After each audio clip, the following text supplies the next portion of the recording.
Somewhere in the deepest images ever taken, there are little smudges of red light that made astronomers question whether the universe was assembled in the wrong order. When Webb first found them, they looked like impossibly dense young galaxies, packed with more starlight than the early cosmos should have been able to build. But the newest spectra tell a stranger story. Much of that glow may not be starlight at all. It may be the roar of a giant black hole, buried inside a blazing cocoon of gas. This does not shrink the discovery. It deepens it. Because if that reading is right, some of the largest black holes in existence were already enormous before their galaxies had finished forming around them. And that changes the order of creation itself. Before we go further, if deep space mysteries like this are the kind of thing that fascinates you, it would genuinely help if you tap the like and subscribe button. I genuinely appreciate every one of you that supports this channel. Now, with all that being said, settle in and get yourself comfortable. Let's begin.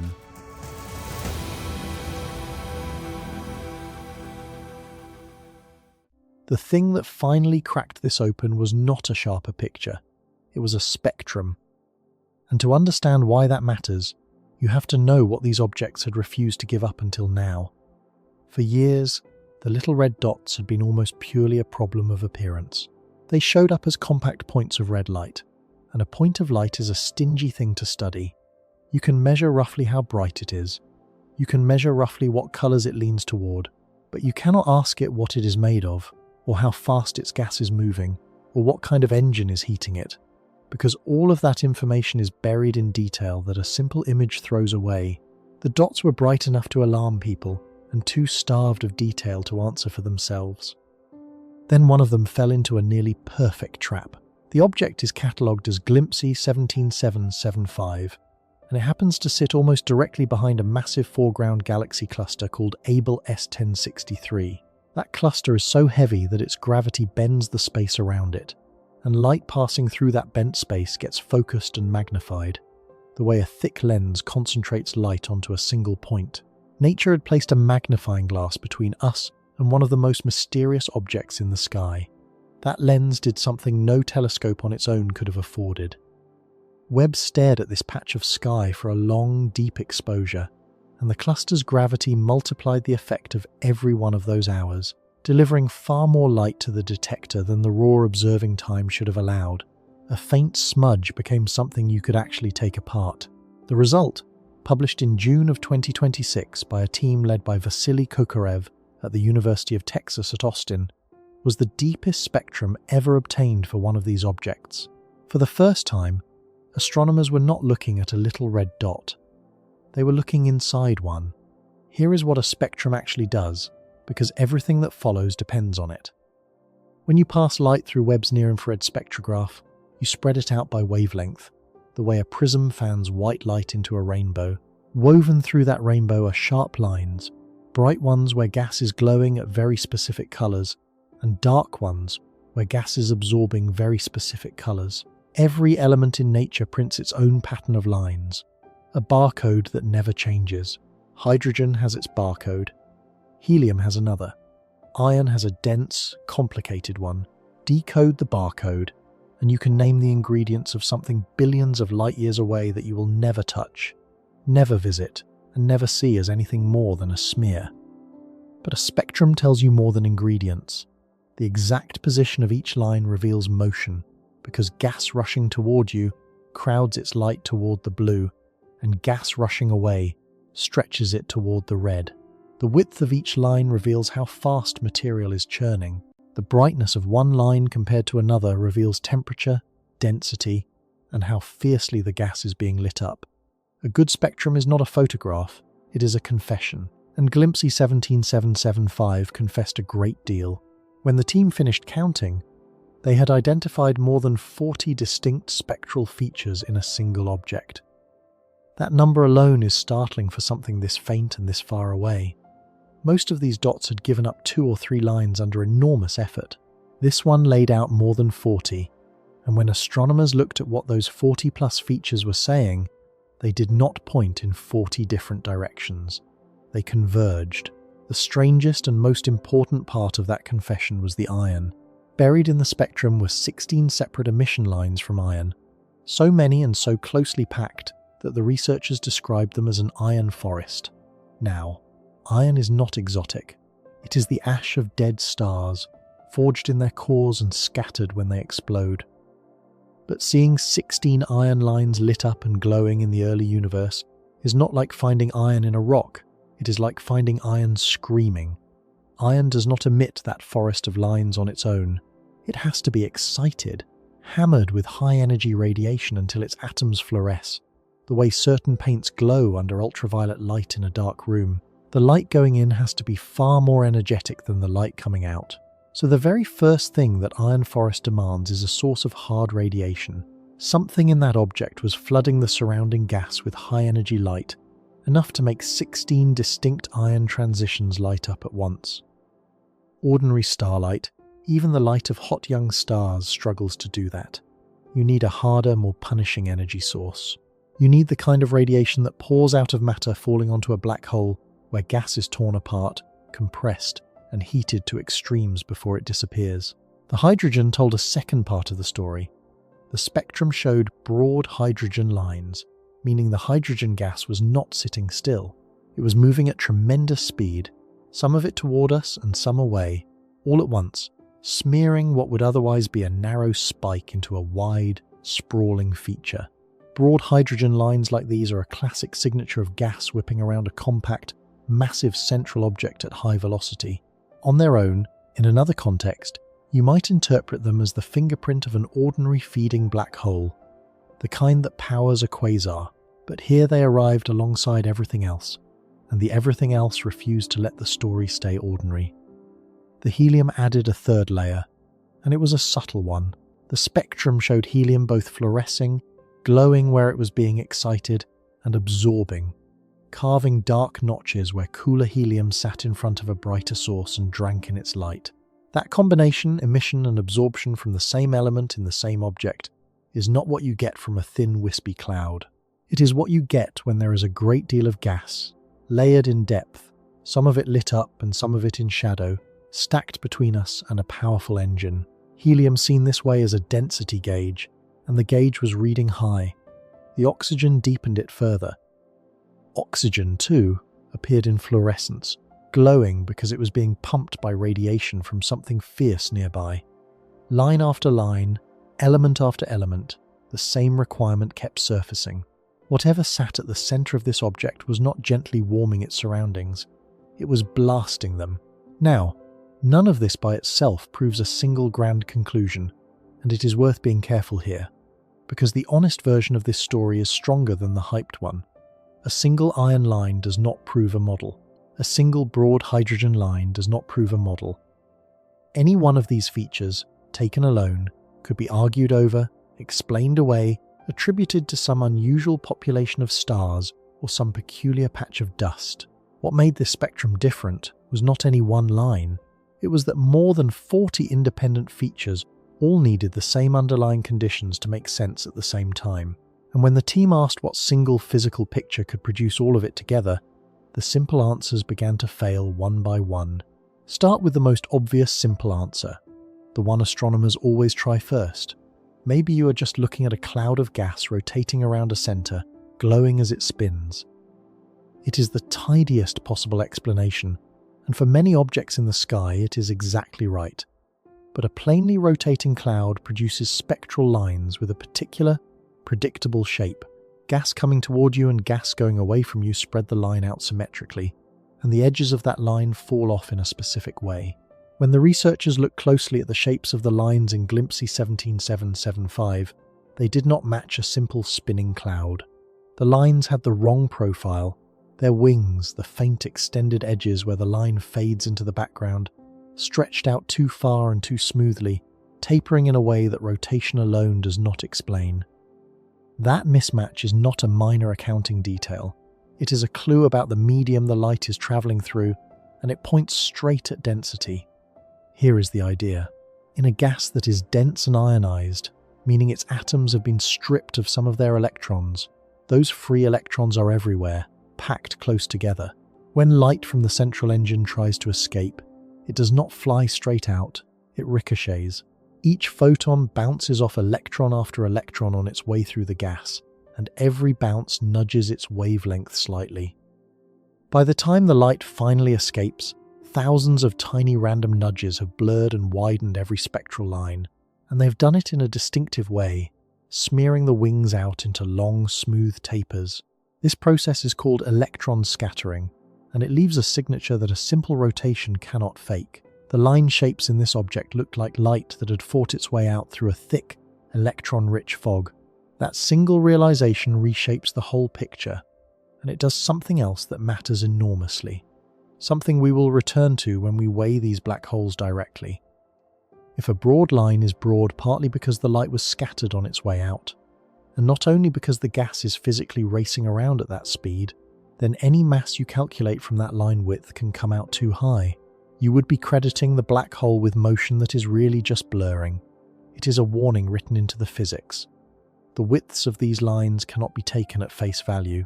The Glimpsey team did not rest their case on a single line shape for exactly this reason.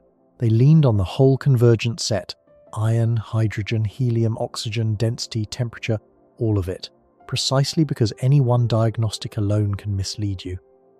It is worth slowing down here, because this became one of the sharpest arguments in the whole field, and it cuts to the heart of how much we can trust any of these measurements.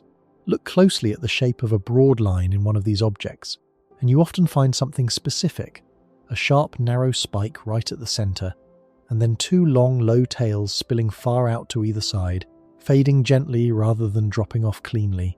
Astronomers call this an exponential profile, and its shape is the whole battleground, because there are two very different ways to make it, and they lead to wildly different conclusions about how heavy these black holes really are. The first way is the one we have been describing: electron scattering. In a dense, ionized fog of free electrons, light from a narrow central source gets knocked around on its way out, and the cumulative effect of countless tiny deflections drags a modest, narrow line into those long spreading tails. If that is what is happening, then the line was never really that wide to begin with. The true motion of the gas is only the sharp central spike, and the tails are an illusion painted by the fog, and that carries a staggering consequence.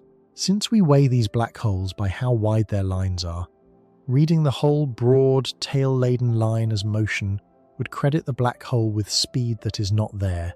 Correct for the scattering, keep only the narrow true core, and the inferred mass can shrink dramatically, in some analyses by as much as a factor of 10 or even 100. A black hole you thought was a monster might, on this reading, be far more modest. But there is a second way to make that same shape, and it needs no scattering at all. Picture the gas near the black hole, not as one smooth cloud, but as a great swarm of clumps at many different distances from the center. The clumps close in orbit fast, the clumps farther out orbit slowly, and each one contributes its own share of the line. Add up all those voices at once, the near ones loud and swift, the far ones faint and sluggish, and their blended chorus can, on its own, produce exactly the sharp core and long tails that scattering was invoked to explain. A layered or stratified region of orbiting clumps mimics the fog. And if that is the true cause, then the wide line really does reflect real motion, and the black hole masses need not shrink at all. So, which is it? The debate is genuinely unresolved, and careful researchers on both sides say so. Some have pointed out that these same long-tailed shapes turn up not only in the red dots, but in their bluer cousins, so-called little blue dots, which argues that the shape is not a unique fingerprint of a scattering cocoon at all. Others, fitting large samples of these objects, find that the exponential shape is not always even the best description, and that simpler curves often fit just as well. The line shape alone, it turns out, is a treacherous witness. It can be interpreted two ways, and the interpretation you choose can change a black hole's mass 100-fold. This is exactly why Glimpsey 17775 mattered so much, and why its more than 40 features were worth more than any single line. The team behind it did not stake their conclusion on the shape of one broad line, and hope the scattering question fell their way. They leaned on the convergence, the iron forest that demands a hard engine, the helium seen in both glow and shadow that demands dense layered gas, the oxygen fluorescing under fierce radiation, The temperature and density read off from line after independent line. Any one of those, alone, could be argued with. All of them together, pointing at the same dense, energetic, cocooned environment, are far harder to dismiss. The strength of the case was never one clue shouting. It was 40 clues agreeing. There is one more reason the engine at the centre is so likely to be a black hole rather than a dense knot of stars, and it comes down to the kind of light each one makes. A crowd of stars, even hot young ones, produces mostly ordinary light, with only a small tail of the high-energy, ionizing photons needed to tear electrons off atoms and set elements fluorescing. Matter falling onto a black hole is different. It produces proportionally far more of those hard ionizing photons for every unit of ordinary light it emits. It runs far richer in exactly the high-energy light needed to ignite an iron forest and to pump hydrogen into unusually strong emission. When astronomers see lines this bright and this hard relative to the underlying glow, they are seeing a spectrum that starlight struggles to produce, and that black hole accretion produces with ease. The chemistry is not just telling us the gas is dense and energetic, it is telling us what sort of engine is powering it. That said, this need not be an all-or-nothing verdict, and here the odd V-shape of these objects becomes useful rather than confusing. Recall that faint blue light on the short wavelength side, the bit that rises again before the steep red climb takes over. In the cocooned black hole picture, that blue wisper has a natural home. Some of it may be a little of the black hole's own light leaking out through thinner patches of the shroud, or scattered around its edges, but some of it may be genuine starlight, the glow of a modest population of real stars in a real, if small, host galaxy surrounding the buried engine. A little red dot, in other words, does not have to be purely a black hole or purely a galaxy. It can be a giant black hole doing most of the work, with a faint, half-built galaxy clinging to it and adding its own blue note to the object's light. Keeping those two contributions separate, the roar of the engine and the whisper of the stars is precisely the kind of accounting that a rich spectrum makes possible, and a single red pixel never could. The hydrogen offered still another line of evidence, and this one came not from what glowed, but from what went dark. Threaded through some of these spectra are Balmer absorption features, narrow notches carved out of the hydrogen light. An absorption feature is a shadow. It appears when relatively cool hydrogen gas sits directly between us and a brighter source behind it, and drinks in light at hydrogen's signature colours on the way through. You do not get that shadow from a thin haze. You get it only when there is a real, substantial curtain of gas hanging in front of the engine, close enough and thick enough to imprint itself on the light passing through. Trace the silhouette, and you are revealing the near side of the shroud itself, backlit by the glare of whatever burns behind it. In a meaningful fraction of the best-studied objects, perhaps around a third, these absorption signatures show up, and in some of them they wear a telling shape, absorption on one edge of a line and emission on the other.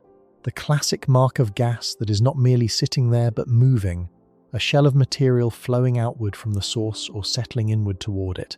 That pattern is impossible to fake with a tidy, empty environment. It demands a dense, moving envelope wrapped around a luminous core, which is, of course, precisely the cocoon the rest of the spectrum kept insisting on.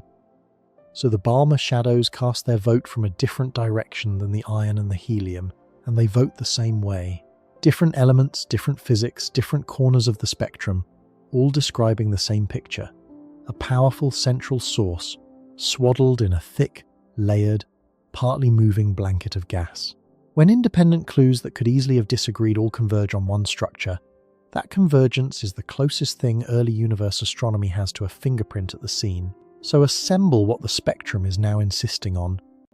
A hard, high-energy source at the centre, hard enough to make iron fluoresce in a forest of 16 lines and to pump oxygen and helium into glowing.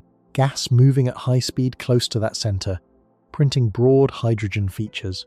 And surrounding all of it, a medium so dense and so rich in free electrons that it scatters the escaping light and layers helium into both glow and shadow. Not a thin cloud, not a gentle nebula. A thick, hot, partially ionized envelope wrapped around something violent. That envelope is the key that turns a pile of puzzling lines into a coherent object. And it also happens to solve a problem that had been nagging at astronomers from a completely different direction. the strange quiet of these dots in X-ray light.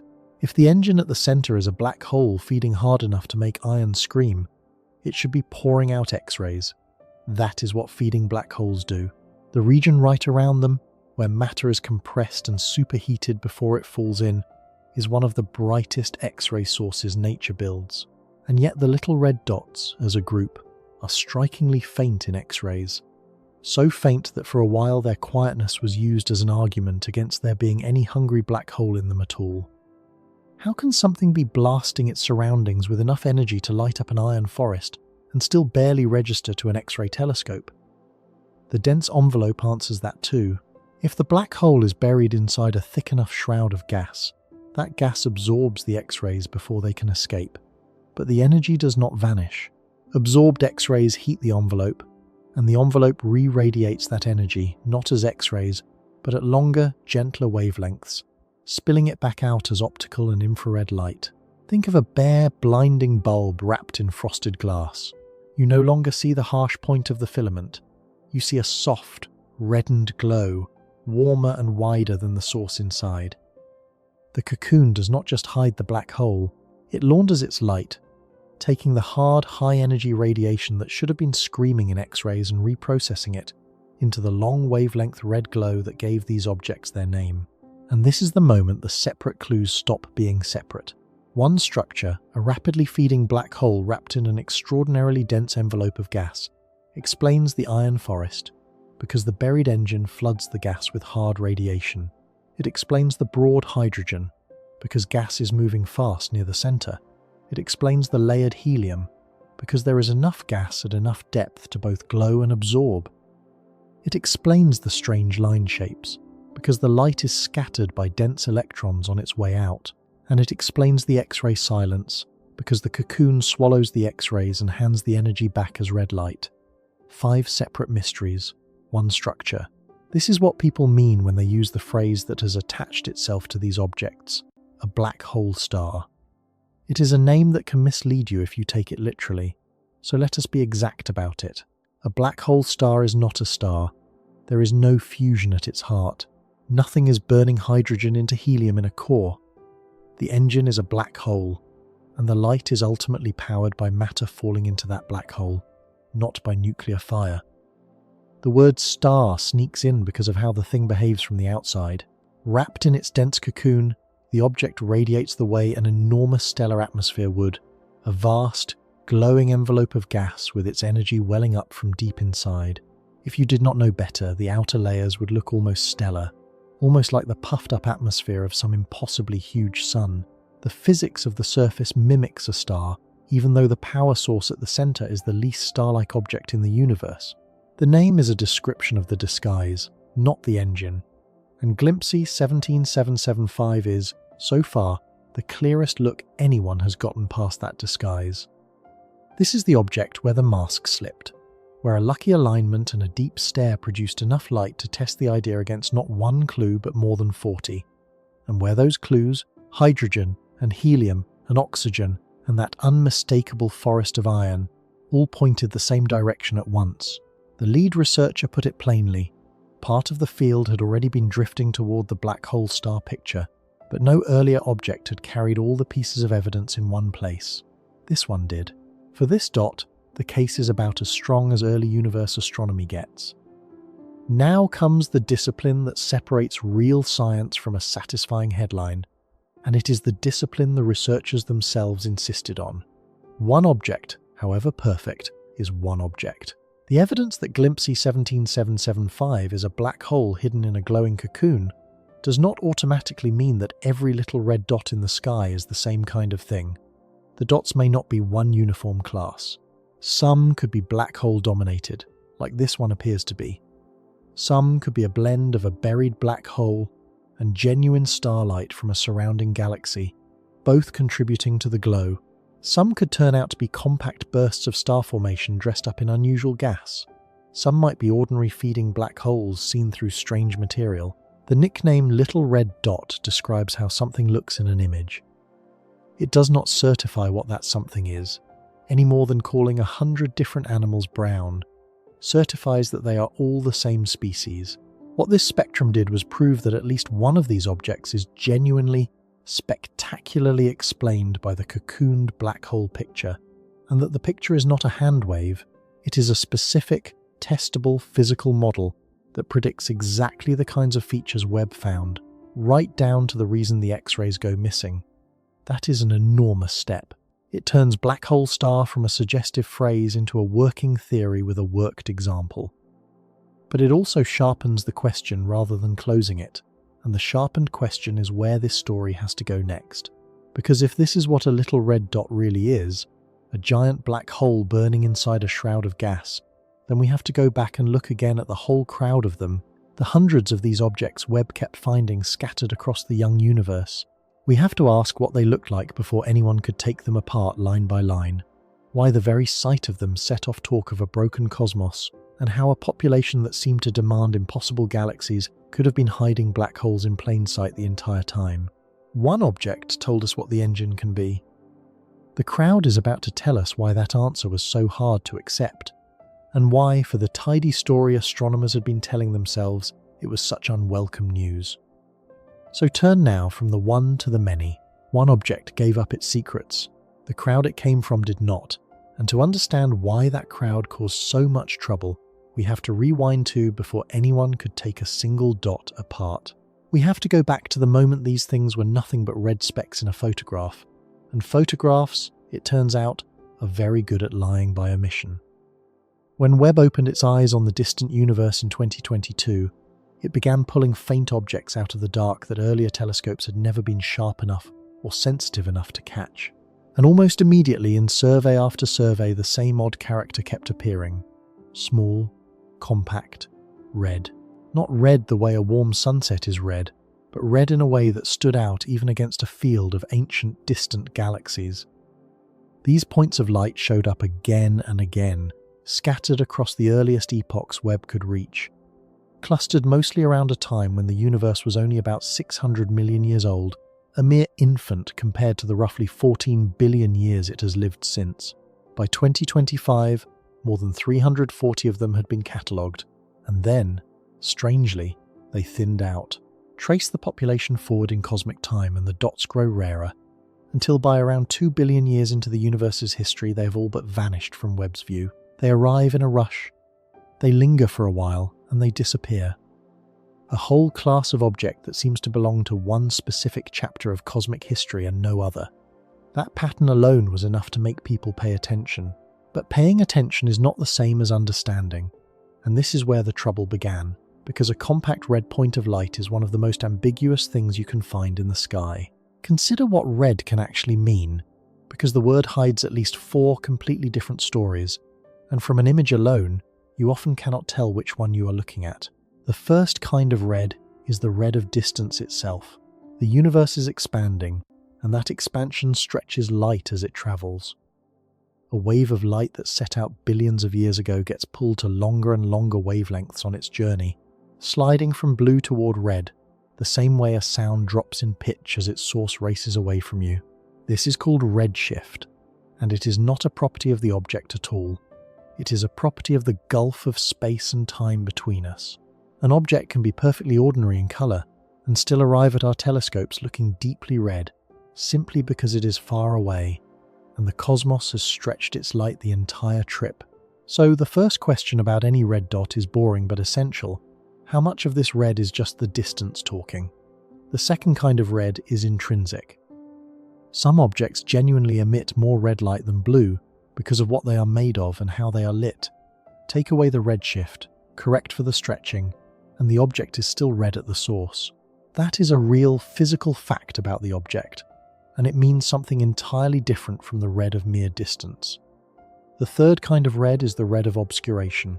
Put dust or thick gas between us and a bright source, and the intervening material preferentially scatters and absorbs the blue light while letting the red slip through, so the source looks redder than it truly is. This is why the setting sun looks orange through a smoky sky. The source has not changed, the path has. An obscured object can be intrinsically blue and blazing, and still reach us looking like a dim red ember, because everything bluish got filtered out along the way. And the fourth distinction is not about the colour at all, but about the engine behind it. Is the light powered by stars, or is it powered by a black hole devouring matter? Two objects can glow with identical red light for completely different reasons. One lit by billions of stars, the other lit by gas screaming as it falls into a black hole. From the color alone, you cannot tell them apart. Now stack those four ambiguities on top of one another. A red dot in a Webb image might be red from distance, red at the source, reddened by dust and gas, and powered by stars, or by a black hole, or by some blend of both. Imaging gives you the color and the compactness and roughly the brightness, and then it falls silent. It cannot, on its own, separate the four stories. That is the trap the whole population sat in for years. Everyone could see the dots. Almost no one could say what they were. There was one more clue that imaging did offer, and it made the puzzle sharper rather than simpler. When astronomers measured the brightness of these dots across a range of colors, from the ultraviolet through to the red or infrared, they found a peculiar shape. In the bluer, shorter wavelengths, there was a faint bit of light, then a dip. Then, moving to the redder, longer wavelengths, the brightness climbed steeply. Plotted out, this pattern traces a rough letter V, faint on the blue side, rising sharply on the red side. That V shape became a defining fingerprint of the little red dots, and it was itself a hint that more than one thing might be going on inside a single object, because it looked as though there could be two different sources of light stitched together, a modest blue contribution on one side and a dominant red one on the other. But a hint is not an answer, and the V shape could be read more than one way, so astronomers did what you always do first. They reached for the simplest explanation that used only ingredients everyone already trusted, and the simplest explanation was stars. Suppose the red light pouring out of these dots is starlight. Suppose each dot is a galaxy, extraordinarily compact, crammed with an enormous number of stars whose combined glow produces that steep red rise. If you assume that, you can run the numbers backward. You know how much light is arriving. You know roughly how far away it is. If starlight is doing all the work, you can calculate how many stars it would take, and therefore how much mass in stars each dot must contain. And when researchers did that calculation, the answers came back alarming. To make some of these compact dots shine as brightly as they do purely with starlight, you would need staggering quantities of stars, packed into a tiny volume, assembled within just a few 100 million years of the Big Bang. In several cases, the implied stellar masses rivaled those of large, mature galaxies that in the nearby universe took many billions of years to build. But here that mass would have had to come together almost immediately, in the universe's opening act, far faster than the standard picture of galaxy growth said was possible. Galaxies are supposed to assemble gradually, pulling in gas, forming stars, merging with neighbours, building up their mass over cosmic ages. To find fully grown-looking stellar masses crammed into specks that existed when the cosmos was barely out of the gate was like finding a fully built city where you expected the first scattered foundations. This is the moment the alarm bells rang. Reports circulated of early galaxies that seemed too massive to exist. Objects that some described, half in awe and half in dread, as cosmology breakers or universe breakers. The worry, taken to its extreme, was that our whole framework for how structure grows in the universe might be broken, that Webb had caught the cosmos doing something the theories flatly forbade. If galaxies really could pile up that much stellar mass that fast, something fundamental was wrong. It is important to be careful and honest here, because this part of the story is often flattened into something it was not. Not every surprisingly bright early galaxy Webb found was a little red dot, and not every too massive galaxy headline was later overturned. Webb genuinely did discover that the early universe built bright galaxies faster and more abundantly than many models expected, and that broader puzzle is real and still being worked out. But a particular slice of that alarm, the slice tied to these compact red dots, rested on a hidden assumption.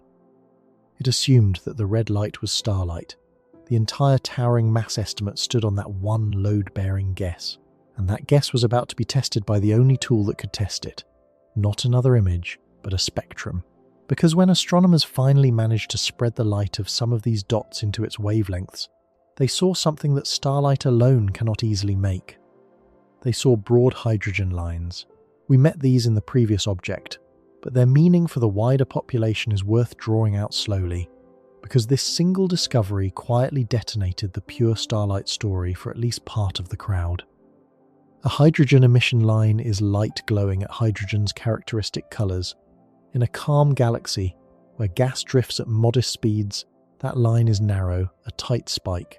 But in these dots, the hydrogen lines were broad, smeared out into wide features, which means the hydrogen gas producing them was moving extraordinarily fast, some of it hurtling toward us and some away, all at once. What makes gas move that fast, that close together? A deep, concentrated gravitational well. The kind of well you get from a large mass packed into a tiny region. The kind of well you get around a feeding black hole, whose gravity whips nearby gas into a frenzy. Stars do not naturally produce broad hydrogen lines like that. A crowd of stars, however dense, does not fling gas around at those speeds in that pattern. Broad hydrogen lines are one of the oldest and most reliable signposts astronomers have for an actively feeding black hole, and they were showing up in at least a portion of the little red dot population, which meant that for those dots, some, perhaps much, of the light was not starlight at all. It was being powered by a black hole pulling matter in. That reframing matters enormously for the mass panic. And here is the payoff. If a large share of a dot's light comes from a black hole rather than from stars, then the mountain of stars you thought you needed to explain that light simply is not required. You were crediting starlight for a job a black hole was doing. Strip out the black hole-powered light, attribute only the leftover to stars, and the implied stellar mass drops, sometimes dramatically. Several of the most frightening early estimates softened once astronomers accounted for a black hole hiding in the glow. The compact dot did not need to be an impossibly massive galaxy. It only needed to be a modest galaxy, or barely a galaxy at all, wrapped around a hard-working black hole. The universe, at least on this particular charge, was not broken. It had just been misread, because the wrong engine had been assigned to the light. You might think that settled everything. A feeding black hole explains the light, deflates the scary masses, case closed.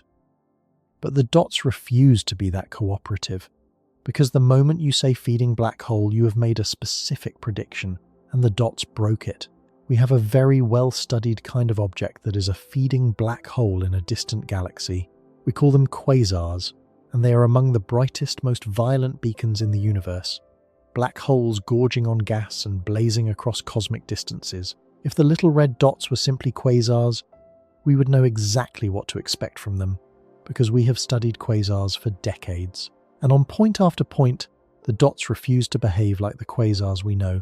Take X-rays. A classic feeding black hole is a ferocious source of X-rays, produced in the superheated region right at its throat. Point an X-ray telescope at a normal quasar, and it lights up. But when astronomers looked for X-rays from the little red dots, as a population they came up nearly empty. The dots were weak in X-rays, often not detected at all, even when their light in other bands said a black hole should be feeding hard. A blazing black hole that is silent in X-rays is a contradiction. It should not be possible for the same object to look like it is feeding fiercely, and also look, to an X-ray telescope, almost dark. Take the Balmer features, the details in the hydrogen part of the spectrum. Many of the dots showed a Balmer break, a distinct step in their light at a particular wavelength associated with hydrogen. In ordinary galaxies, a strong Balmer break is usually read as the mark of an older settled population of stars, which pull the interpretation back toward the massive galaxy idea and its problems. Some dots even showed Balmer absorption, dark notches where hydrogen gas was drinking in light from behind it, which is a rare and telling feature that plain quasars do not typically wear. These Balmer signatures were not what a textbook quasar looks like, and they were not cleanly what an old galaxy looks like either. They sat awkwardly between the two. Take size. Ordinary galaxies, even distant ones, usually show some extent when Webb looks at them. You can see that they are spread out, that they have a shape. The little red dots, by contrast, were points, unresolved, so compact that the telescope could not make out any structure at all, as if all that light were coming from a region far smaller than a normal galaxy. That extreme compactness fit a tiny black hole-dominated core far better than it fit a sprawling stellar city. And take the quieter absences. Normal feeding black holes tend to flicker in brightness over time and tend to show the glow of very hot dust heated near the black hole. The dots, as a group, showed little of that expected variability and surprisingly weak signs of that hot dust. Piece by piece, the little red dots were failing to match the profile of the very objects, quasars, that their broad hydrogen lines seemed to identify them as. So astronomers were cornered from two directions at once. The dots could not be simple, massive galaxies of pure starlight, because their broad hydrogen lines and extreme compactness pointed at a black hole. But they could not be ordinary feeding black holes either, because they were too quiet in X-rays, too strange in their Balmer features, too point-like, too steady. Every clean, familiar box you tried to put them in had a wall the dots walked straight through. This is the pressure that made a stranger idea start to look not stranger, but necessary. What if the black hole is real, feeding hard, but it is not naked? What if it is buried inside something? Wrap that feeding black hole in an extraordinarily dense envelope of gas and watch how many walls come down at once. The X-ray problem eases because a thick enough shroud absorbs the X-rays before they escape and hands the energy back at longer, redder wavelengths, exactly the kind of reprocessing we traced through the deep spectrum earlier. The strange redness gets a natural home because you no longer need a peculiar galaxy full of dust to redden the light. The dense gas envelope itself both reddens the source and re-emits at long wavelengths. The compactness makes sense because all the action is concentrated in a tiny central region swaddled in gas, not spread across a wide galaxy. Even some of the odd Balmer behavior finds an explanation, because a strong Balmer break and Balmer absorption need not signal an old stellar population at all. They can be produced by dense gas conditions around the buried engine, which pulls that clue away from the massive galaxy reading and toward the cocoon, and the broad hydrogen lines remain naturally explained, because there is fast-moving gas near a concentrated central mass, just as before. One structural idea, a black hole cloaked in a thick, hot, partly ionized cocoon of gas, was doing to the whole population exactly what it had done to that single deep spectrum object, reconciling contradictions that no simpler picture could hold together. The dots did not fit the galaxy box or the quasar box because they were, at least many of them, a third thing, a phase we had never clearly seen before, in which a growing black hole is hidden inside its own glowing shroud. And notice what this does to the original scare, because this is the honest resolution of the too massive galaxy alarm. The panic came from assuming starlight. Once you allow that much of the light is a cocooned black hole, rather than a swarm of stars, the impossible galaxies stop being impossible. Some of them shrink to ordinary size the moment you take the black hole's contribution out of the ledger. The universe was never caught breaking its own rules for building galaxies. It was caught doing something we had not thought to look for, growing enormous black holes early and hiding them so well behind their own gas that from a distance they masqueraded as overstuffed galaxies. The alarming reading was a case of mistaken identity, and the corrected identity is, if anything, more startling than the fear it replaced. But, and this is the thread that pulls us forward, notice what has quietly happened to the problem. We arrived here frightened that these objects held impossibly many stars. We are ending it having largely dissolved that fear, only to be handed a new and sharper one in its place. If the light is powered by a black hole buried in gas, then the obvious next question is not how many stars are in there, it is how big is the black hole. Because a black hole massive enough to light up a dot this brightly, in the universe's first few 100 million years, is its own kind of impossible. We traded a crisis about too many stars for a looming crisis about a black hole that may simply be too large too soon. And there was a fatal weakness in every mass we had estimated for these black holes so far. Recall the warning buried in the deep spectrum. The broad hydrogen lines that let us weigh a black hole are broadened partly by the fast motion of gas, yes, but also by light scattering off dense electrons on its way out of the cocoon. If some of that width is scattering rather than true motion, then every black hole mass inferred from a line width could be inflated, or, in principle, off in ways we could not fully pin down from the spectrum alone. We were weighing these black holes with a scale we did not entirely trust. The whole terrifying question of whether these things were too big, too soon, rested on measurements with a known crack running through them. What we needed was a way to weigh one of these black holes directly, not by reading the width of a line and hoping the scattering was small, not by leaning on relationships borrowed from nearby galaxies that might not even apply in the young universe. We needed to watch gas move around one of these black holes and read its mass straight from how that gas swung around the center, from motion alone, from gravity alone, with nothing borrowed and nothing to argue about. For years that seemed out of reach. These objects are tiny, unresolved points at the edge of what Webb can see. You cannot map the motion of gas inside a speck, unless, once again, nature lends a hand and magnifies one of them for you, splits its image, and spreads it out just enough that Webb can trace how the gas is turning. Exactly one little red dot offered that gift. And when the team pointed Webb's most precise motion mapping instrument at it and asked how much mass sat at its center, the answer did not just confirm the fears about these black holes. It went further than almost anyone was prepared for, and it forced a question that cuts to the heart of how galaxies and black holes are born. That object, and that measurement, is where we go next. So we were left with a demand.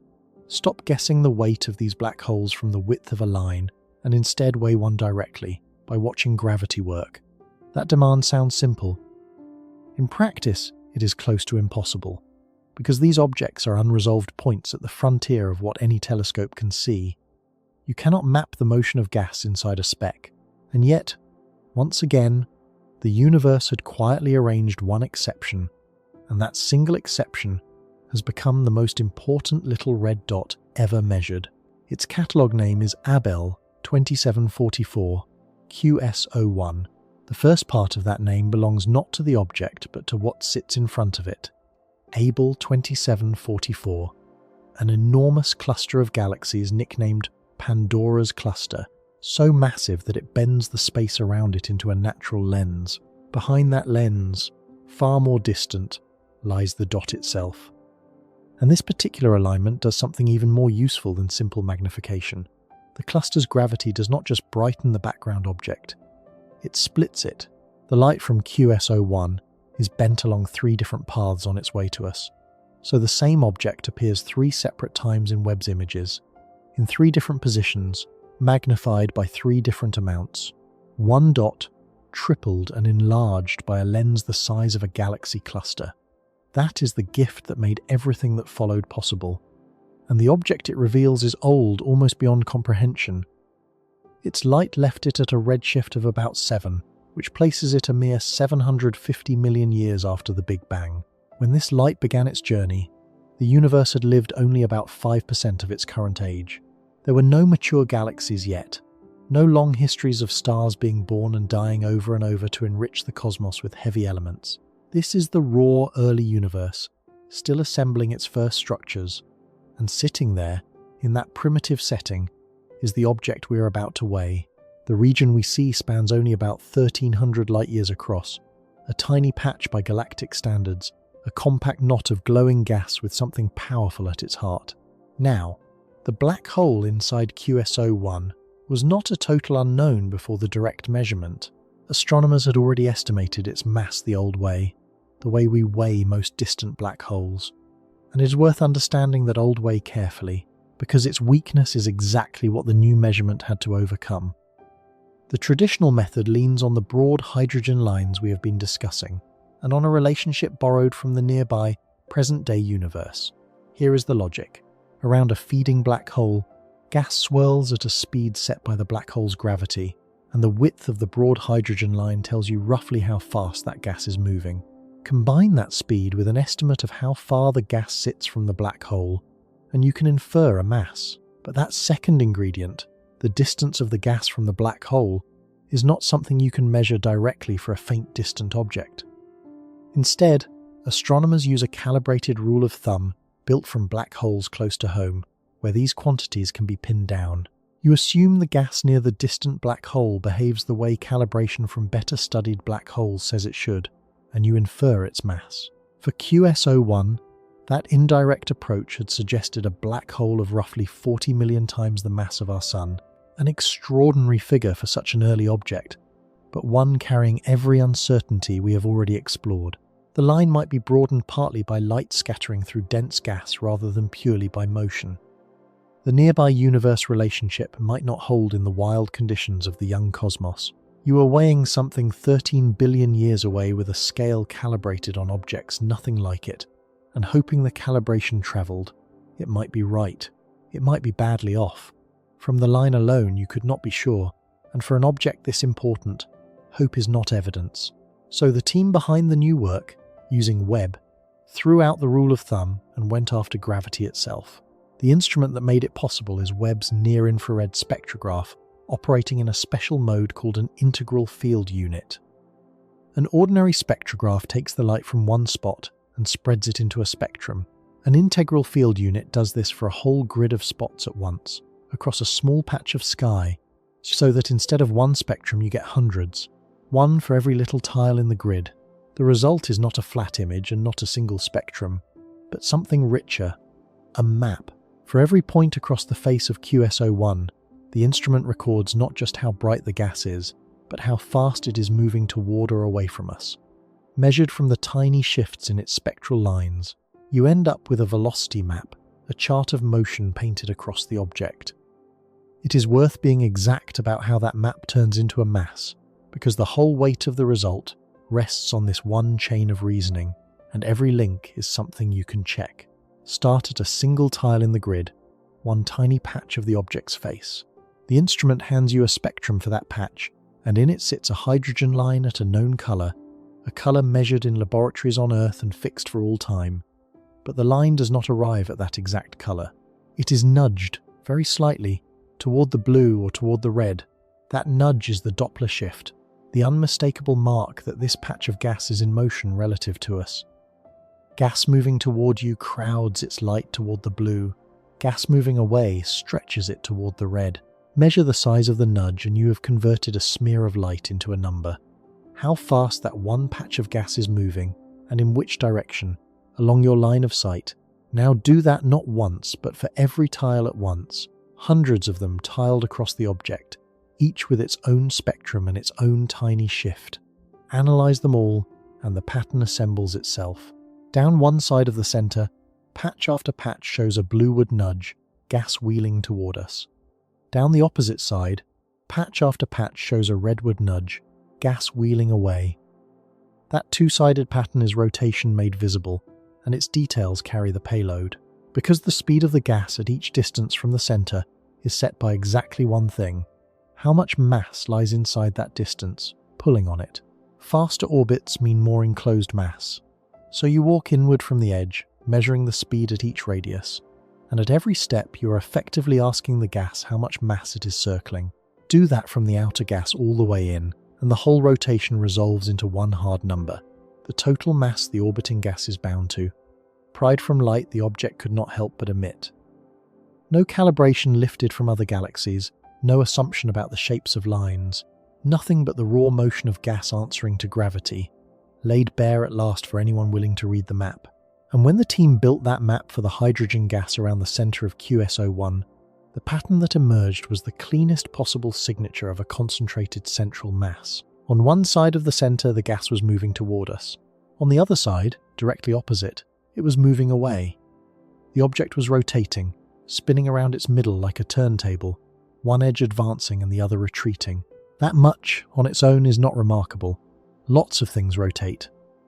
What matters is the specific way the speed of the gas changed as you moved outward from the center, because that pattern is a fingerprint of what the mass is doing. And the fingerprint here had a very particular name: Keplerian rotation. To feel what that means, think about how the planets circle our own star. Mercury, close in, whips around fast. The outer planets, far from the sun, drift slowly. The speed falls off with distance in a precise mathematical way, and it falls off like that for one reason. Essentially, all the mass of the solar system is concentrated in a single point at the center, the sun, and everything else is orbiting that point in near empty space. This is Keplerian motion, named for the astronomer who first pinned down the laws of orbits, and its signature is unmistakable. When you see gas orbiting such that the inner gas races and the outer gas dawdles in exactly that pattern, You are looking at material circling a compact central mass with very little mass spread out around it. That is what the gas in QS01 was doing. It was orbiting a central point, as if that point held essentially all the mass in the object, the way planets orbit a star that vastly outweighs them, not the way stars orbit within a normal galaxy, where the mass is spread out across billions of stars and a great halo of dark matter, producing a very different motion. The rotation here pointed at a single dominant concentration of mass at the very center, with startlingly little else contributing. And once you have that clean rotation, the weighing becomes almost gloriously simple, because now you are not borrowing any rule from the nearby universe. You are using nothing but gravity and motion, the same unforgiving arithmetic that governs every orbit in the cosmos, near or far. The speed of the orbiting gas at a given distance from the center tells you directly how much mass must be pulling on it. Faster orbits at a given radius mean more central mass. It is the most fundamental measurement in all of astronomy, and it does not care how far away the object is or how strange the era it lives in. Gravity is gravity.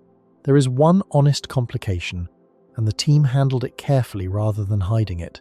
So we should too. When you watch a rotating disk of gas, you are seeing it from some angle, and the angle matters. If you catch a spinning disk perfectly edge-on, you see its full rotation speed, gas rushing straight at you on one side and straight away on the other. But if the disk is tilted, tipped partway toward face-on, then some of that motion is directed across your line of sight, where it produces no shift in the spectrum, and you only measure a fraction of the true speed. A tilted disk always looks like it is rotating slower than it really is, which means it always looks less massive than it really is.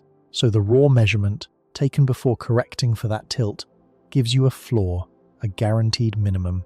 The real mass can only be equal to or larger than that floor, never smaller. That floor alone was already striking. But when the team estimated the tilt of the disk and corrected for it, accounting for the angle we happened to be viewing it from, the mass settled at around 50 million times the mass of our Sun, larger than the older indirect guess of 40 million, and this time anchored not in a borrowed rule but in the direct motion of gas under gravity. For the first time, a little red dot had been weighed the honest way, and the scale read 50 million suns. Now, a careful skeptic might ask whether you even need a black hole for this. Could the central mass be a dense cluster of stars instead? A tight knot of millions of stars masquerading as a point? The team tested exactly that, and the rotation pattern argued against it. A cluster of stars is not a single point. It is spread out over some region, and gas orbiting inside a spread-out mass moves in a distinctly different way than gas orbiting a true point. The observed motion did not fit an extended star cluster. It fit a point mass, tight and concentrated, the way it would if the central object were a black hole and almost nothing else. When you follow the gas all the way in, and it keeps behaving as though it is circling a single dominant point, you have run out of ways to avoid the word. It is a black hole, and a large one. So far, this is a triumph of measurement, but not yet a shock. The shock is in what surrounds the black hole, or rather, in what does not.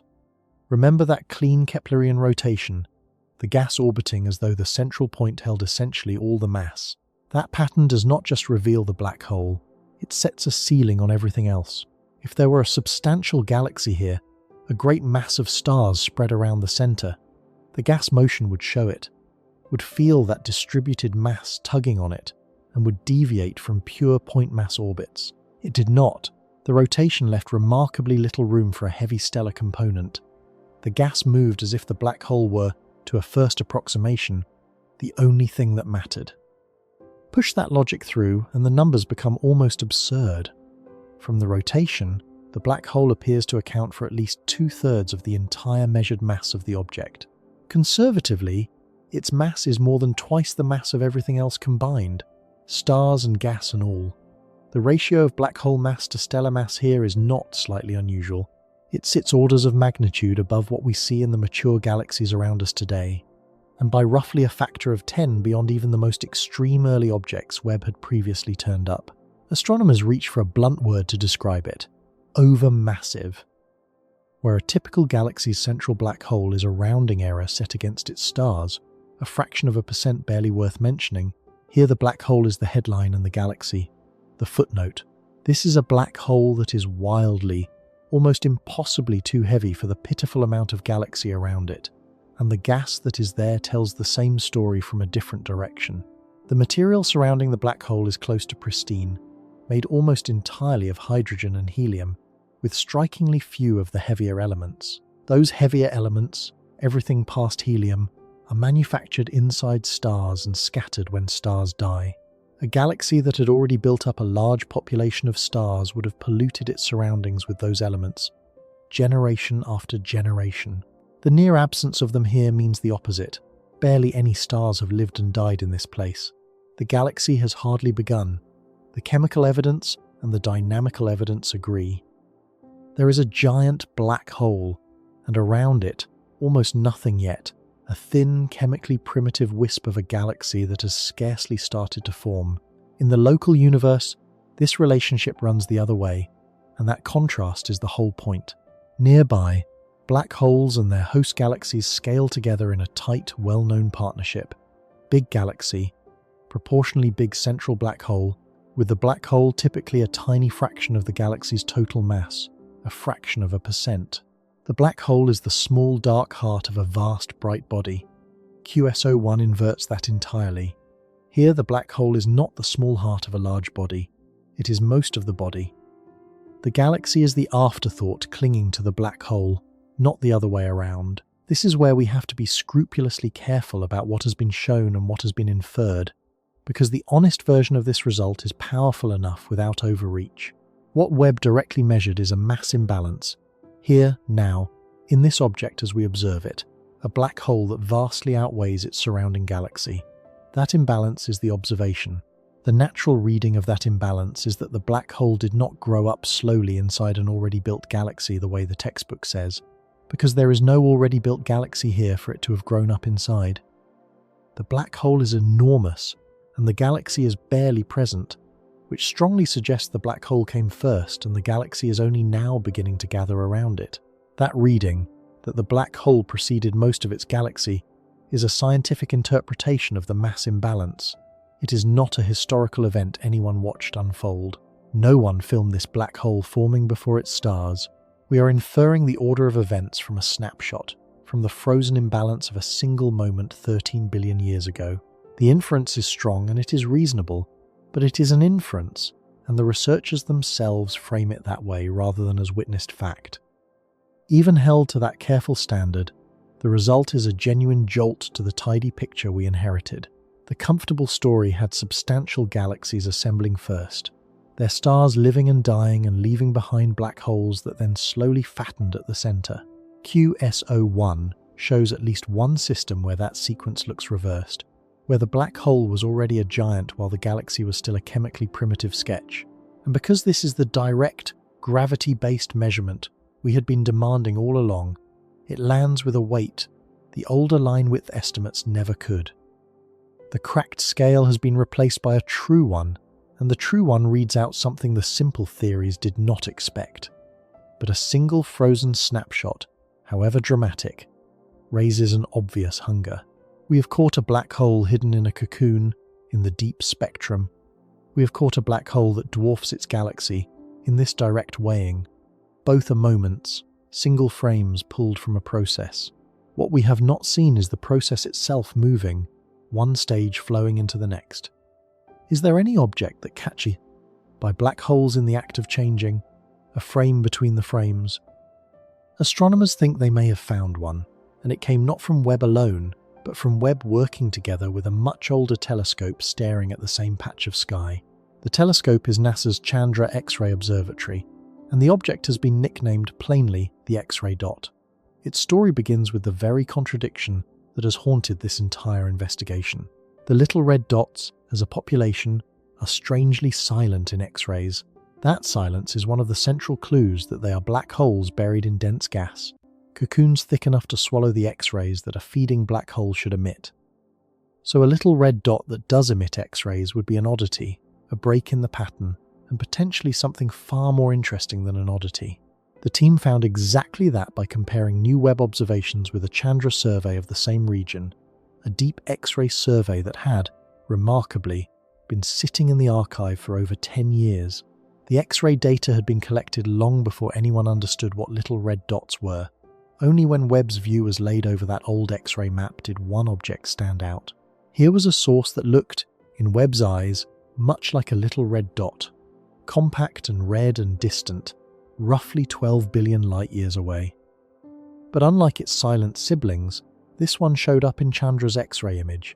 It was leaking exactly the high-energy light that the other dots kept hidden.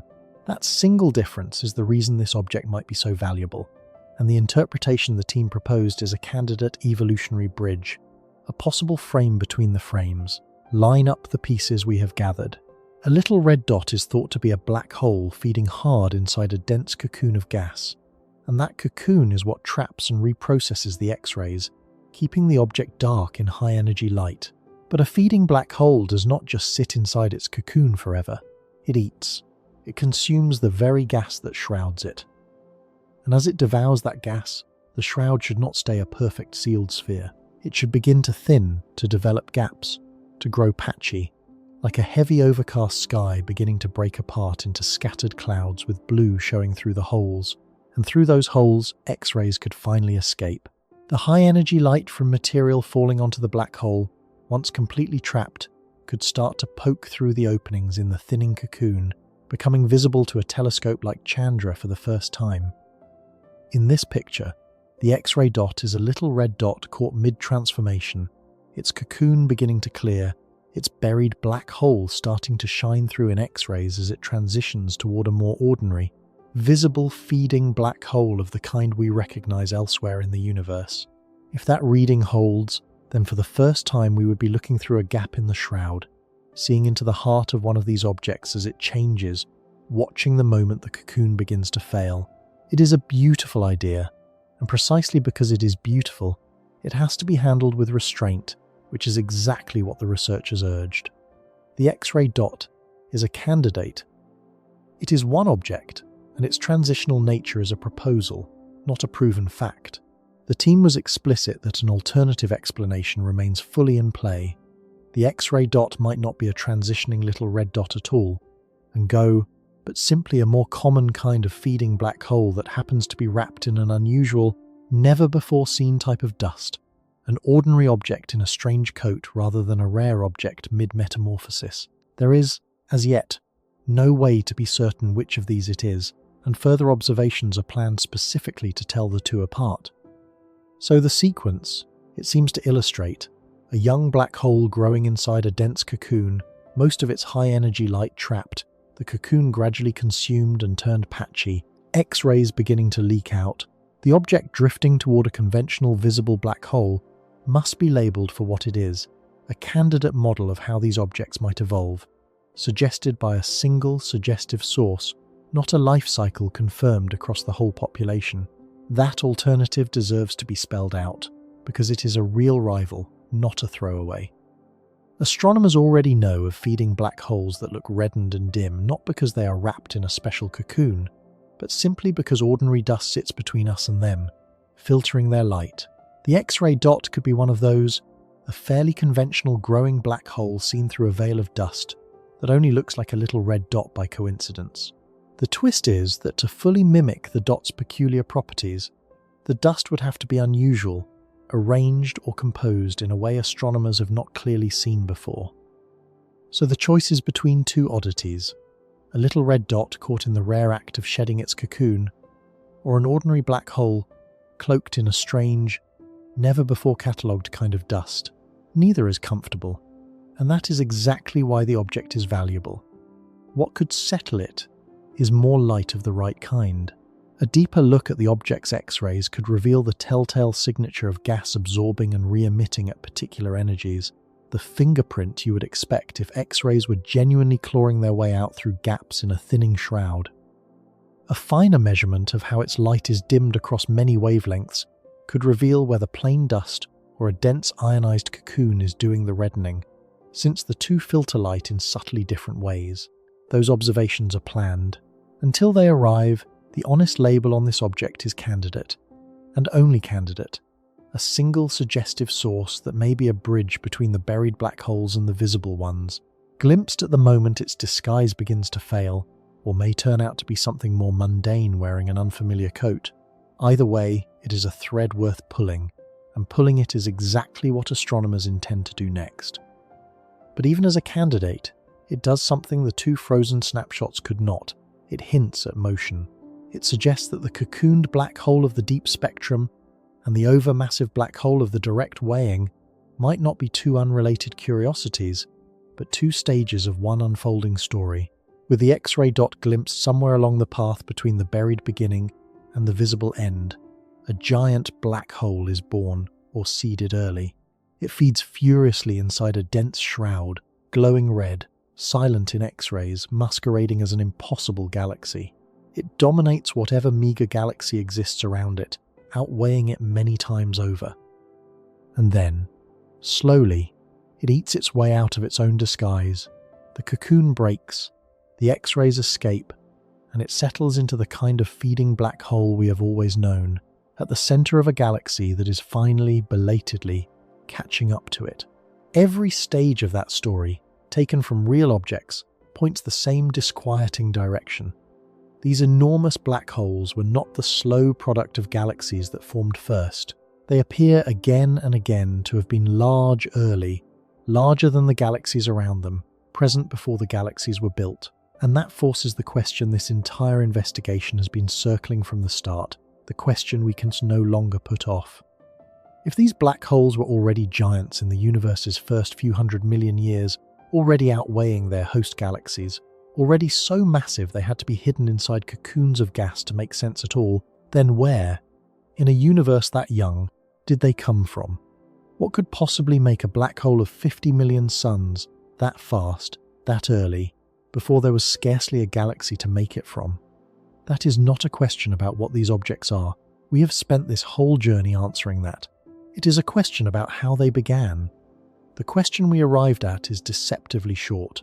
Where did these black holes come from? But to feel its weight, you have to understand why a big black hole in the early universe is not just impressive.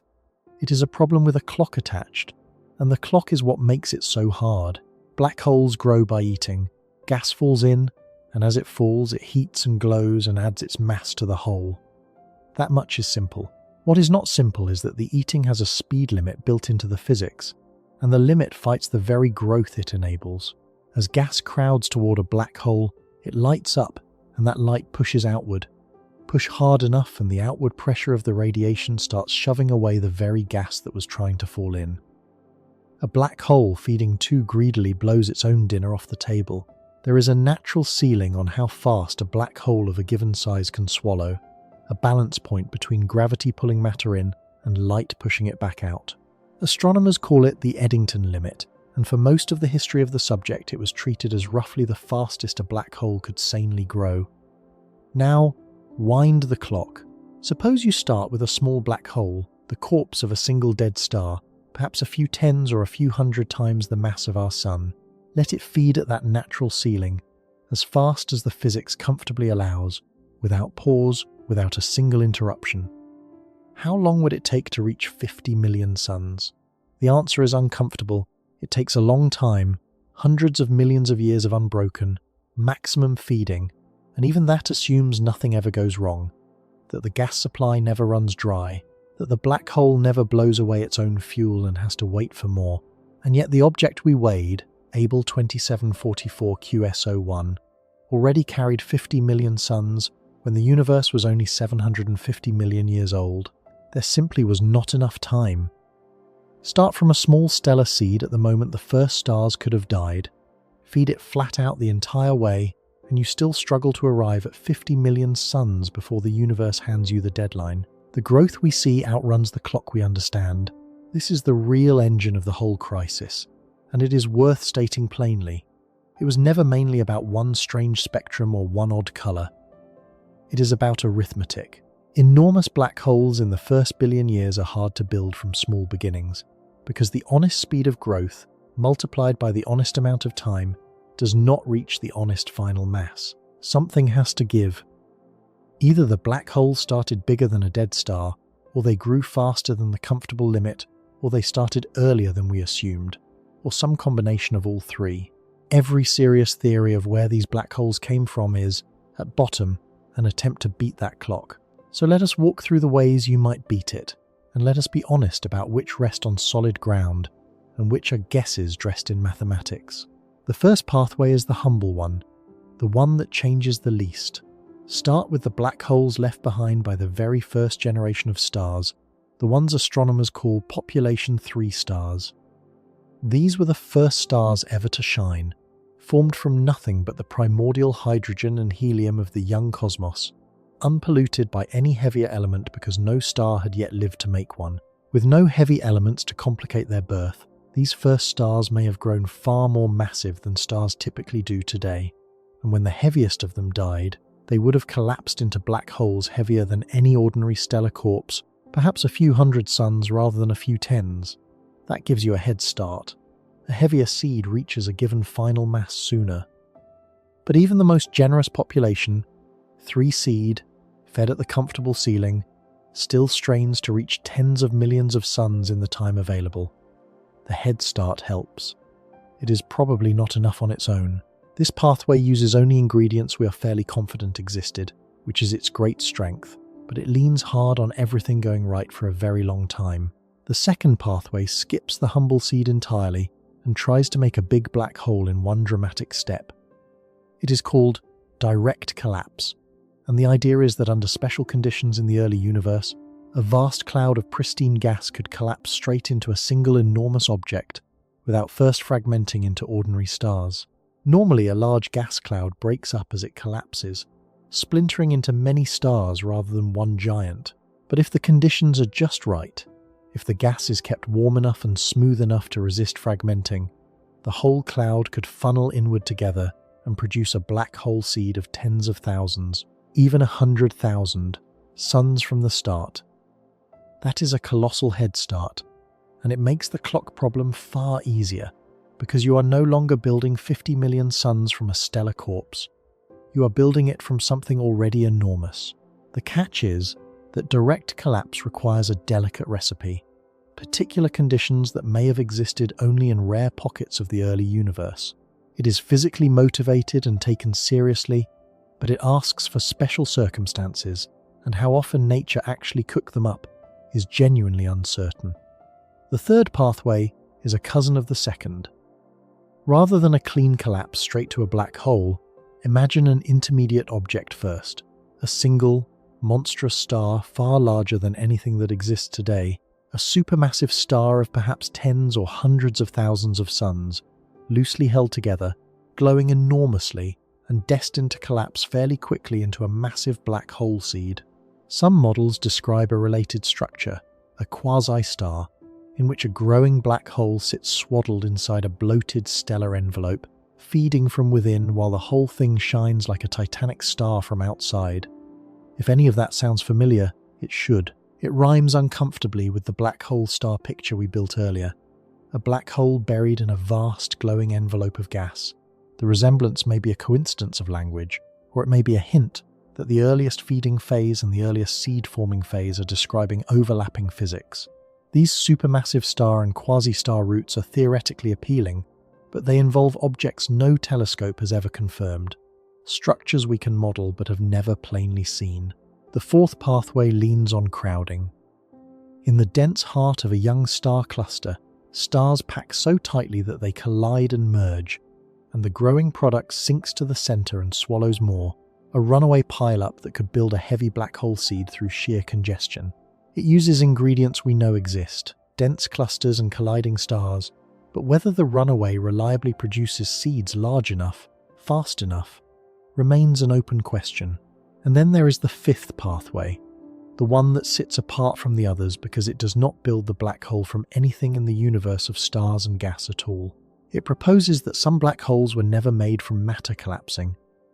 They were born in the first instant of the universe itself, in the extreme densities of the Big Bang, when regions of the infant cosmos may have been packed tightly enough to collapse directly into black holes before a single star existed, before galaxies, before atoms had even settled out.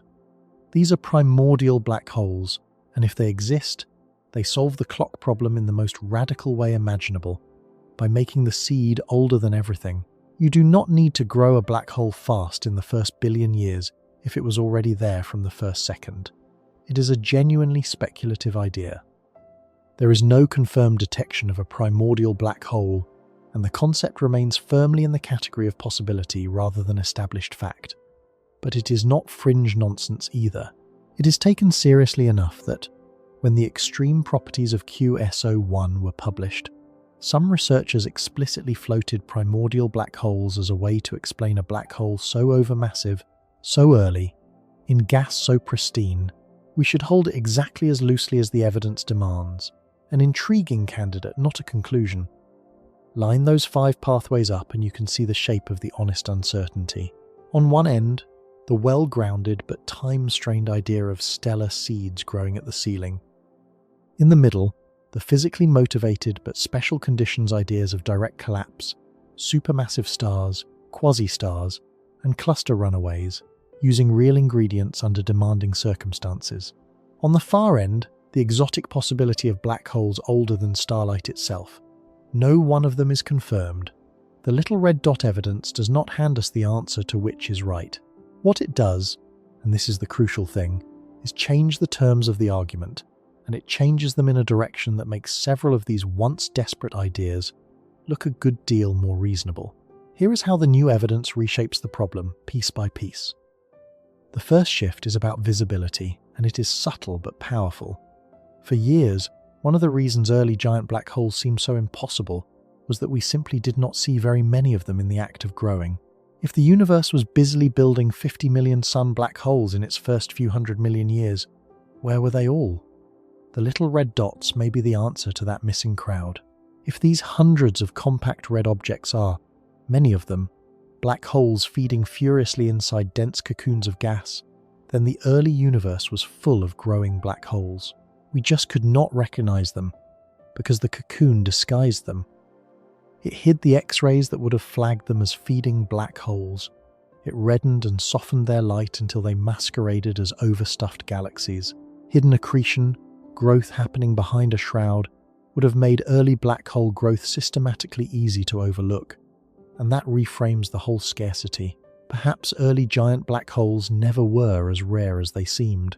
Perhaps they were common and simply cloaked, and Webb has finally pulled back enough of the cloak on enough of them to reveal a population that was there the entire time, feeding in the dark. The second shift is about the seeds. If some of these black holes were already overmassive so early, already dwarfing their galaxies while the gas around them was still chemically pristine, then the humble stellar seed story is under the most pressure, and the heavier seed stories gain ground. It is far easier to explain a 50 million sun black hole at 750 million years if it did not start as a single dead star, but as something already large, a direct collapse seed of tens of thousands of suns, or heavier still. The evidence does not prove heavy seeds, but it tilts the scales toward them because the alternative, building everything from tiny seeds, keeps running into that merciless clock.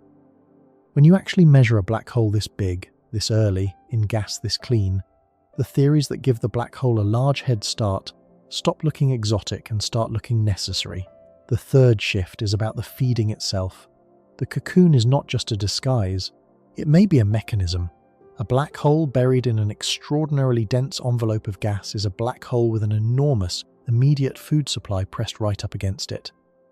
Some researchers have suggested that under such conditions, black holes might be able to feed even faster than the comfortable ceiling, briefly exceeding the Eddington limit in bursts, because the dense surrounding gas can trap the outward radiation and keep it from blowing the meal away. It is worth being precise about how a cocoon could speed up feeding, because it turns the disguise into an engine, and it leans on the same limit we met a moment ago. Remember why black holes have a natural speed limit at all. As gas piles in and glows, its light pushes outward, and once that outward push balances gravity's inward pull, the black hole starts driving off the very gas it was trying to swallow. But notice the hidden assumption in that story. It assumes the light can get out. It assumes the radiation escapes freely into space, where it can do its job of shoving gas away. Now bury the black hole in a shroud so thick that light cannot escape it, a cocoon so dense that photons are trapped, absorbed and reabsorbed, unable to break free. In that situation, the radiation loses its power to police the gas. It cannot push away what it cannot reach. The pressure that would normally cap the feeding is bottled up inside the shroud, and gravity, uncontested, keeps pulling matter in. The black hole can, for a time, feed faster than the ordinary ceiling allows, in a burst of what astronomers call super Eddington growth, precisely because its own cocoon is smothering the radiation that would otherwise slow it down, and this closes a loop we opened much earlier. A black hole feeding this hard, this far above the gentle limit, pours out a torrent of high-energy radiation, exactly the kind of hard, ionizing light needed to set an iron forest fluorescing and to pump hydrogen into fierce emission. The furious feeding and the strange energetic spectrum are not two separate riddles. They are the same phenomenon seen from two angles.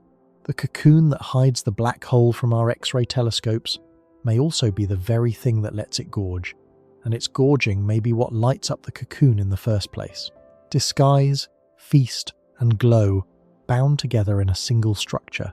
If that is right, then the dense envelope phase we have spent this whole story dissecting is not an incidental costume the black hole happens to wear. It may be the main event, the fast growth phase in which these giants put on most of their mass, hidden from view the entire time they were becoming enormous. That would beat the clock not by changing the seed, but by speeding up the feeding, which means the little red dots are not merely black holes we failed to notice. They are black holes caught in their most voracious, most formative phase. And the fourth shift is the one that reaches furthest, the one that touches the oldest assumption of all. It is about order. The comfortable story, the one every diagram in every classroom quietly encoded, went like this. First you build a galaxy. Gas gathers, stars ignite. The galaxy grows massive over long ages. Along the way, big stars die and leave black holes, and those black holes drift to the center and slowly, gently fatten on whatever the galaxy feeds them, until eventually a supermassive black hole sits at the heart of a mature galaxy, a small dark passenger, a fraction of a percent of the whole. Galaxy first, black hole second, black hole small. That was the order. The little red dot evidence suggests that, at least in some early systems, that order is simply wrong. In QS01, we did not find a mature galaxy with a proportionally modest black hole at its center. We found an enormous black hole with barely any galaxy around it at all, wrapped in gas so unpolluted that hardly any stars can yet have lived and died there. If the black hole is already 50 million suns, and the galaxy has scarcely begun, then in that system the black hole did not grow up inside the galaxy. The galaxy, if anything, is only now beginning to grow up around the black hole, and that inverts the sequence. It suggests that some of the earliest enormous black holes came first, and the galaxies came second, assembling in the presence of a black hole that was already a giant. That inversion is why the phrase attached to this whole story fits, the sense that this is, for a certain kind of theory, not good news. It is essential to be precise about who this is bad news for, because it is easy to inflate. It is not bad news for Earth. It is not bad news for the universe, which is doing exactly what it has always done, indifferent to our surprise. It is not bad news for the Big Bang, which stands entirely untouched by any of this. It is not the collapse of cosmology, and it is not the discovery of anything malicious or threatening. The bad news is narrow and specific, and it belongs to the simplest version of one story, the tidy, galaxy-first account of how supermassive black holes are made. That account said black holes are the slow product of galaxies that formed before them. The little red dot evidence says that in at least some early systems, the black hole was already dominant while the galaxy was still small, chemically primitive, or barely assembled. The simple galaxy-first picture cannot easily accommodate a black hole that outweighs its own galaxy many times over in the universe's first billion years. That picture is not destroyed. It is not useless. In the nearby present-day universe, black holes and their galaxies do scale together in that familiar partnership, and that partnership is real and well measured. But as a universal account of how things began, the simplest version has been badly complicated. There is at least one whole channel it did not anticipate, an early phase in which the black hole leads and the galaxy follows. There is even a possibility, still tentative, that the black holes did more than merely arrive first. They may have helped shape what came after. A giant black hole feeding at the center of a forming system pours out energy, and that energy can heat and stir and blow around the surrounding gas. In the mature universe, this kind of black hole feedback is thought to help regulate galaxies, throttling or encouraging star formation. If a black hole was already enormous while its galaxy was still assembling, then the black hole may have been an author of that assembly, helping to determine how and how fast and whether stars formed around it. The passenger may have been the architect. That is a striking reversal of roles, and it is exactly the kind of possibility the new evidence opens without yet confirming. There is a way this could run deeper still, turning the black hole from an early arrival into an active cause of what its galaxy became. A feeding black hole is not a quiet tenant. The same accretion that makes it glow also drives energy outward into the surrounding gas, heating it, stirring it, and in the mature universe this outpouring is thought to act as a kind of thermostat on the galaxy around it. Pour enough energy into the gas and you can keep it too hot and too turbulent to collapse into stars, throttling star formation. Under other conditions, the same disturbances can compress gas and set off bursts of star birth instead. The black hole, in short, has a say in whether and how its galaxy grows. Now recall what we actually found around QSO1, a black hole of 50 million suns wrapped in gas that is almost chemically pristine, a galaxy that has barely begun to make stars. The galaxy first story struggled to explain that emptiness, but a black hole first story offers a tempting possibility. What if the galaxy is star-poor, not because it has not had time to form stars, but in part because the black hole would not let it?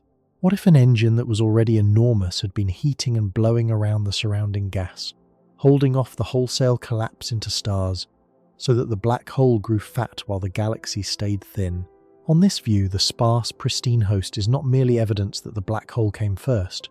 It may be a scar left by the black hole's presence, a galaxy whose very slowness to form was shaped by the giant already sitting at its heart. This is, to be clear, an interpretation reaching beyond what any single measurement has shown. We have not watched a black hole regulate a young galaxy in the early universe.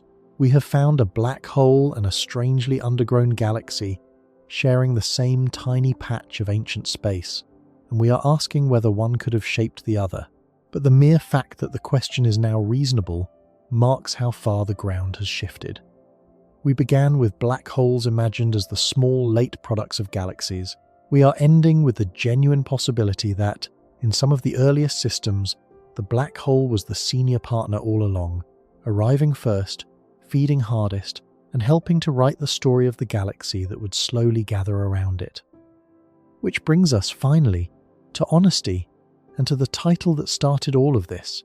Did Webb finally explain the red dots? The truthful answer has to hold two things at once, and refuse to collapse them into a slogan. On one hand, no. Webb has not delivered a single, final, universal explanation that covers every little red dot in the sky. It cannot, from the evidence in hand, and the researchers doing this work are the first to say so. The dots may not form one perfectly uniform class. Some are very likely black hole dominated, like the ones whose deep spectra and direct masses we traced. Others may be genuine blends, a buried black hole and a real surrounding galaxy, each contributing to the glow. Some might turn out to be compact bursts of star formation, or ordinary feeding black holes seen through unusual material, or objects caught at different stages of the same evolving process. The nickname Little Red Dot describes how something looks in an image. It was never a complete physical classification, and treating it as one would repeat the very mistake that started the panic. To claim that every dot has now been conclusively explained would be to overreach in exactly the way careful science refuses to. On the other hand, yes, something real and large has been explained, and it would be false modesty to pretend otherwise. Webb has delivered the strongest evidence yet that at least an important portion of this population is made of rapidly growing black holes wrapped in dense, glowing cocoons of gas. That is not a vague suggestion. It is anchored in a deep spectrum where more than 40 features, an entire forest of iron among them, all converged on a buried, powerful engine surrounded by dense gas. It is anchored in the resolution of contradictions that no simpler idea could untangle. The two massive galaxies deflated, the missing X-rays accounted for, the strange colours given a home. and it is anchored in the first direct gravity-based weighing of one of these black holes, a measurement that leaned on nothing but motion and mass, and still read out a giant that dwarfed its galaxy. For particular objects, the case is about as strong as this younger science allows. The population as a whole is not fully solved, but the heart of the mystery has been reached, and inside it was not an impossible galaxy. It was a black hole, feeding, hidden, and already huge. And so the questions that remain are not the flailing questions of people who understand nothing. They are the sharp, specific questions of people who have understood a great deal and can now see exactly what they do not yet know. Are most little red dots black hole dominated, or only some, with the rest a mix of other things? Do the different objects we see represent different stages of a single evolutionary process? A buried beginning, a leaking middle glimpsed in the X-ray dot, a visible end, or are they genuinely different kinds of object that merely look alike from far away? How long does the cocooned phase last? A brief flash or a long chapter? And is that why the dots appear in one epoch and then vanish? What creates the dense gas that forms the cocoon, and what sustains it against the black hole devouring it from within? How massive were the original seeds? Humble stellar corpses grown fast, or heavy seeds born large? Does the whole population demand more than one channel? Some dots built one way and some another? And how common, really? Were black holes that outweighed their young galaxies, a handful of freaks, or a widespread early phase that the entire universe passed through and then outgrew? Each of these is now a question you can chase, with instruments and observations, rather than a fog you can only stare into. That is what progress in this field actually looks like. Not the end of mystery, but its refinement into something answerable. Step back then, and consider what has quietly happened to our picture of the beginning. We set out, thinking the earliest chapters of cosmic history were a story about galaxies, the slow gathering of gas into the first great islands of stars, with black holes as a late and minor subplot playing out at their centres. Webb keeps handing us evidence that we may have had the emphasis backward for at least part of that story. In the compact red specks scattered across the young universe, and in the one we managed to weigh, we are not obviously watching the first galaxies form and then grow black holes. We may be watching something stranger and more humbling. We may be watching young galaxies being built around black holes that were already enormous, black holes that arrived first, fed in the dark, and dominated their surroundings before the surroundings had properly become galaxies at all. If that is what these dots turn out to be, then Webb has not merely added a new class of object to the catalogue. It has caught the universe in an earlier and stranger act than we knew to look for, a phase in which the great dark hearts came before the bodies that would one day contain them, in which the passenger, for a while, was the whole story. We came looking for the first galaxies. We may have found the giants they formed around instead.